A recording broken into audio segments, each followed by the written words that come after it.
Le 10 juillet 1845, un chroniqueur de la gazette Le Charivari ne tarit pas d'éloges sur un spectacle parisien d'un genre totalement nouveau, les soirées fantastiques de Robert Houdin. Un spectacle où l'élégance et l'illusion sont reines. Dans la galerie de Valois au Palais Royal à Paris, il y a un sorcier. Ce sorcier s'appelle Robert Houdin. Un sorcier véritable, un enchanteur réel, garanti et contrôlé, qui fait des miracles visibles à l'œil nu pour la bagatelle de 2 francs, de 6 à 8 heures du soir, dans un petit théâtre dont l'ouverture a eu lieu jeudi dernier. Ô vous tous qui descendez de Thomas et qui êtes doués d'une incrédulité parisienne, d'un scepticisme éclectique, d'une indifférence philosophique à l'endroit du surnaturel et du merveilleux, allez voir pour y croire et vous reviendrez convertis. Un enchanteur qui fait des miracles. Les journaux s'en régalent. La première de ces soirées fantastiques a lieu précisément le 3 juillet 1845. Nous sommes donc au 164 de la galerie de Valois qui donne dans les jardins du Palais Royal. Aristocrates et bourgeois se pressent dans un petit et charmant théâtre décoré en rouge et or. Ils se croiraient dans l'un de leurs salons. Comme c'est intimiste. Derrière le rideau de scène, Robert Houdin a le ventre noué par la nervosité. Il raconte dans ses confidences et révélations parues en 1868.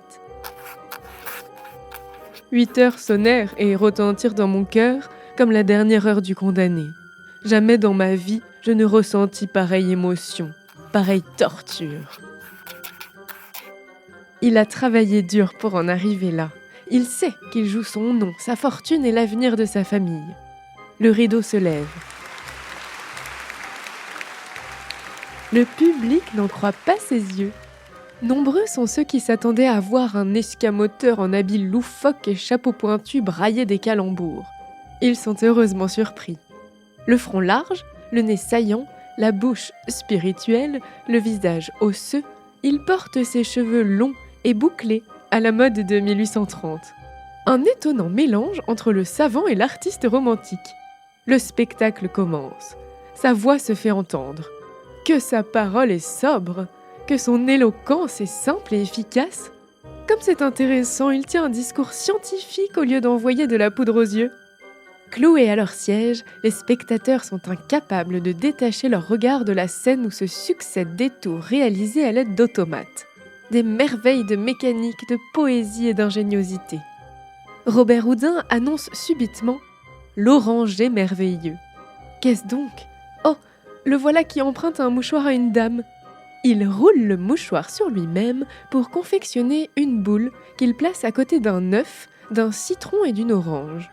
Le mouchoir disparaît dans l'œuf, qui disparaît dans le citron, qui disparaît à son tour dans l'orange. Il annonce alors la création d'une liqueur fantastique. Mais que fait-il ? Robert Houdin presse entre ses mains l'orange qui devient de plus en plus petite et produit une poudre passant dans un flacon rempli d'esprit de vin. Soudain, on apporte sur scène un automate prenant la forme d'un oranger en pot, bien feuillu, mais dépourvu de fleurs et de fruits. Robert Houdin verse la liqueur inflammable dans un vase et y met le feu. Il place alors le vase sur l'oranger. Les spectateurs émerveillés observent l'arbre se charger de fleurs. Attendez, les fleurs se transforment en fruits.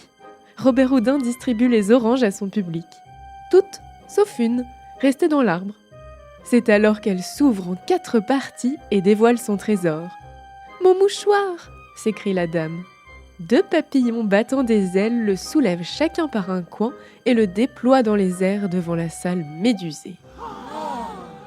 Tout cela est manœuvré par un ingénieux système mécanique de pédales, de charnières et de trucs parfaitement maîtrisés. Les papillons artificiels, par exemple. Ils sont montés sur d'invisibles fils de métal projetés dans les airs dès l'ouverture de l'orange confectionnée en acier.